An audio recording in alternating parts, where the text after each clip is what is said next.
Welcome to a preview of what purchase orders will look like in the PML Stock Take app. This will be launching in March, and this is just to give you an idea of what it will be like. Here we can see a list of our purchase orders, the status of them, how many items are in there, and how much they're received, and we can view individual ones. So for example, we can look at this purchase order. We can see the total quantity, the total cost based on the unit cost in Shopify, the line items included, and any shipments and the status of those shipments. And we can see any tracking information as well, so the expected date of when it will arrive, and any links if they've been provided. We can also export these items out, and that will give us the line items, including the SKU and barcode. So if you need to upload those into another system, you can do so from here. Let's create a new purchase order. It's really simple. We can enter a reference name if we've got one, if we've got a specific purchase order ID, or one will be generated for us. And then we can select the location. So let's select our London store. That's now created our purchase order. We can add items. We can add them manually from the screen in Shopify Admin. We can allow our teams on Shopify Point of Sale to add the items as well.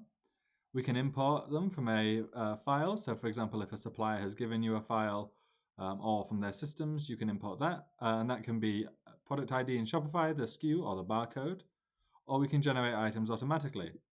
This integrates with our replenishment limits feature, which we can already use with transfers. You can automatically generate a purchase order using the replenishment limits, products that are oversold, products with zero stock, and you can also filter this down to a specific vendor. So you can generate purchase orders really easily just for specific vendors. Now let's have a look at what it looks like on Shopify Point of Sale. You can see POS here on the right-hand side of the screen. There'll be a new tile, purchase orders. We can open that. That will show us a list of purchase orders available at our location. We can control if our team can create purchase orders at that location or not. The team can go in and view a purchase order, see its status and all of the items that are attached to it. They can add items via a barcode scanner or being able to search and add items manually.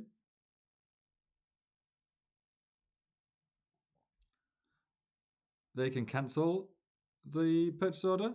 They can also mark it as shipped. So for example, we can mark as pending shipment. If we know it's been shipped by the supplier, we can then click mark as shipped. Here we can enter some information, so we can enter the company that it's being shipped by, for example, any tracking information if we've got it, when it's going to arrive. We can add the time as well, and we can dispatch it. That will then be visible that it's en route and in progress.